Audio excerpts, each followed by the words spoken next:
So I'm in like two Arnold Schwarzenegger, like massively two minds about Arnold, right? Because this guy is obviously an absolute living legend in the bodybuilding world. If those who don't know, I'm a bodybuilder.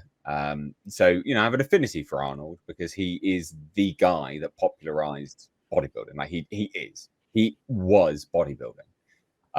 Joe Weider used him as the face of bodybuilding. He is the guy. So I'm in two minds about him because obviously, uh, physique is unmatched, probably will remain unmatched, and his contributions to the bodybuilding and fitness history are second to none. But then he also has been not great, let's say, politically. Yeah. And more specifically, it was the COVID thing that really did it for me. When he Yeah, went on same. and he said, "Screw your freedoms," Yep. and that really did a number on my opinion of him. However, he's kind of saved it a little bit with this, because this is great. What he Yeah. said is great, and maybe he's learned his lesson here. I guess who knows. But here's what happened, and you guys can let me know what you think. So Arnold Schwarzenegger having a week to remember, not for a new movie or Netflix series, but the former California governor delivered a political masterclass on not one but two progressive Disney talk shows. So he first shut down Jimmy Kimmel, and then he doubled down on The View.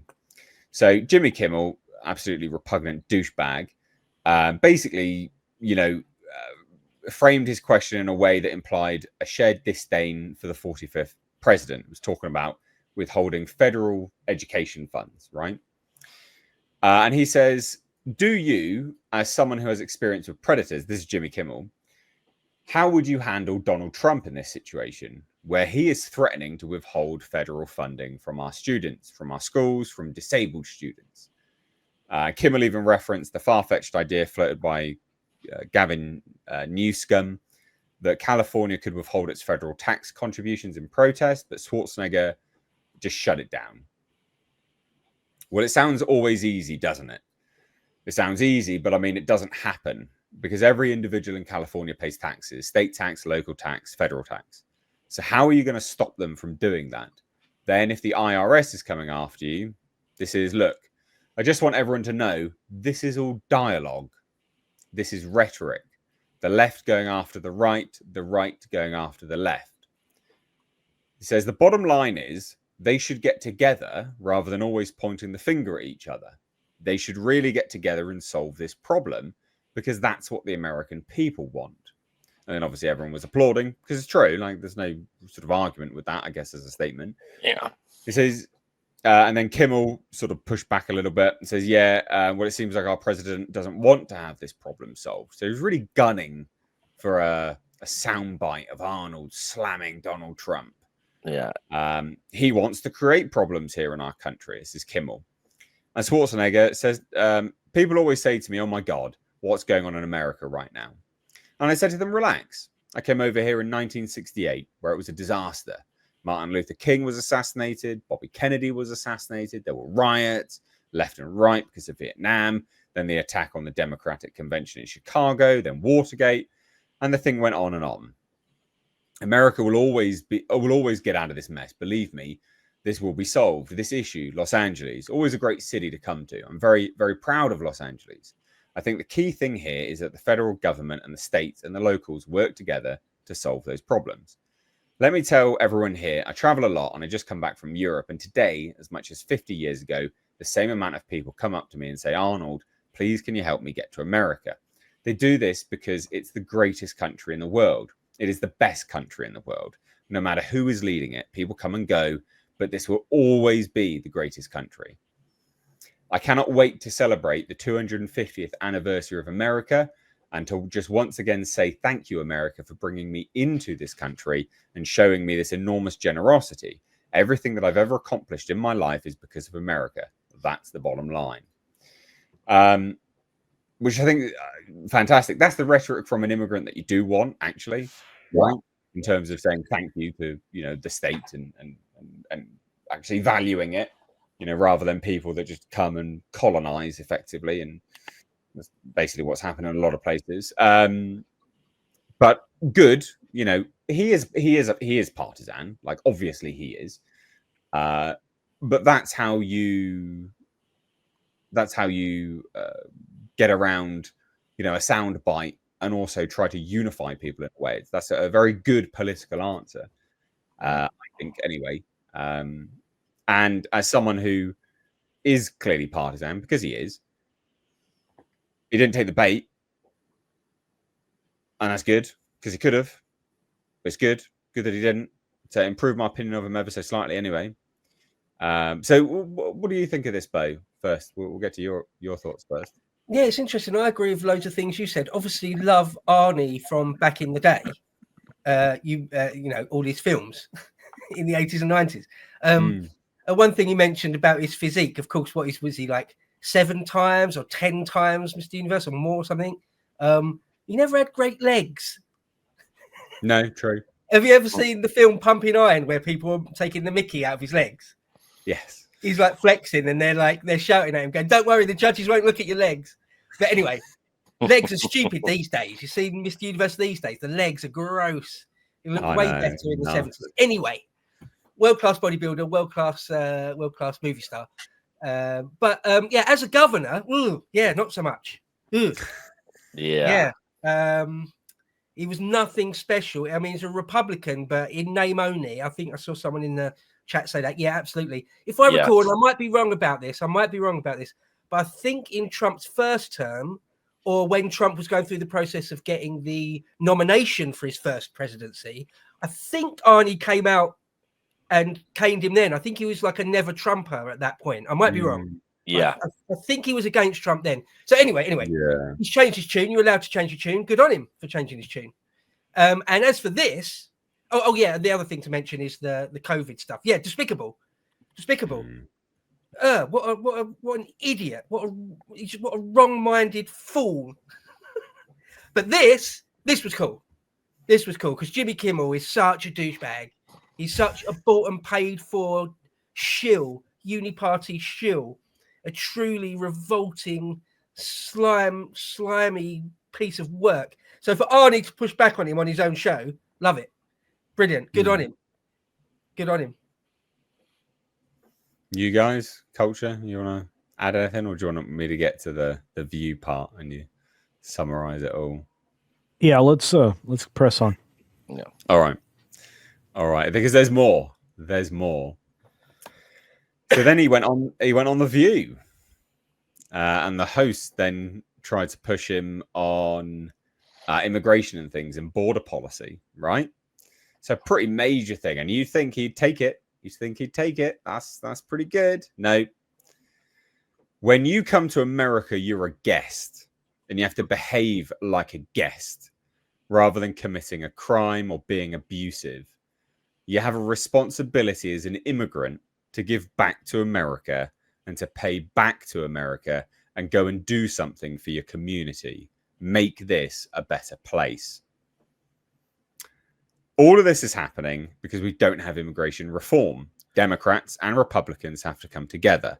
If they want to be party servants and be party hacks and be tied to that ideology, then it won't happen. Nice. Legend. Oh, yeah. Kind of redeemed himself in my eyes. Kind of. A little bit. I'm biased. I want to like the guy. I'm sorry. I haven't actually seen the clip, but how did the ladies on The View take that? Oh, so Sonny, while he was talking, reached over to like touch his arm. Hey, you're going off script here. What are you doing? This is your time. We know you don't like Trump. This is your time to bash him, and he didn't take the bait. Nope. Cool. Yeah, they went kind of apoplectic, just off camera. Her dagger nails like stabbing him in the shoulder, as Nick described. And I'm going to just say it this way. It was very clear he was not going to align politically with anybody at that table that day.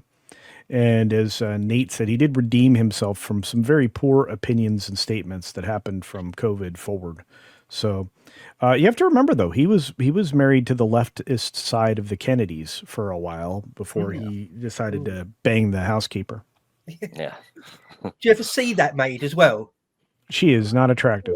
Not at all. You could really have anybody, and that's what you chose. Like, come on, Arnie. Do better.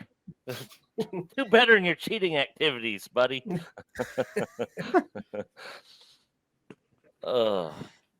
Yeah. Like Nate, I'm a huge Schwarzenegger fan.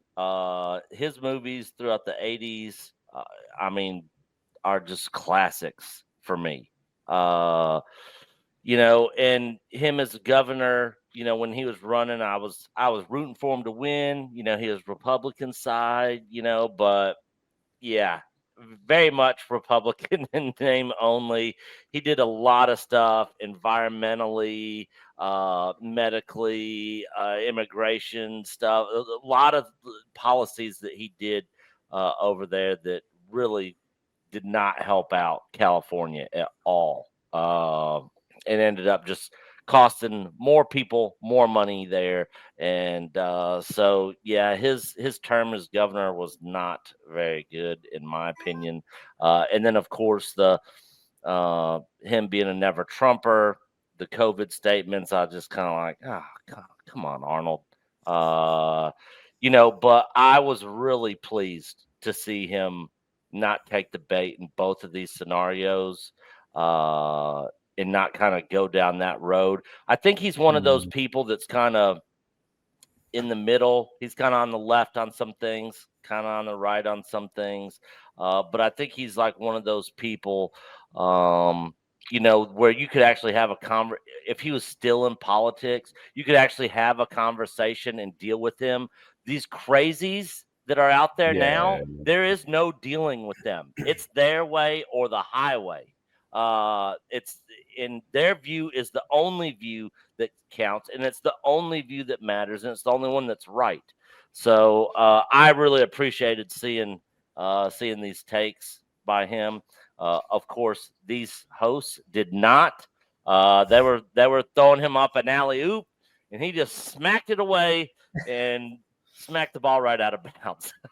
Like, no, we gave you it was a free score, Arnie. You know, and he smacked it down. So you know, kudos on him. Yeah, I must say there is an interesting thing to note about immigrants is some of them are super based, right? Then I mean, it's less so the case these days than it was decades ago, but some of them are really based about the whole topic, because they've actually lived it, and if they genuinely buy into the host culture and the host nation, you know, like Arnie obviously has, then they come out with based takes. Yeah, so Arnie's just one of those, and yeah, good on him. Yeah, you're a guest there. Act like it. Yeah, that's such a great thing to hear. And honestly, I can't think of another immigrant other than him and Elon that have given back to America more than anybody else. I can't think of it. I mean, they're probably America's best two immigrants right there. Yeah, probably. Got a super chat from Zombie Box. It says, my favorite line from Terminator 2 is, I need your boots, your clothes, and your Puerto Rican cleaning lady. Classic Arnie moment. Somebody in chat I saw put one of my favorite ones, Kindergarten Cop. Who is your daddy and what does he do?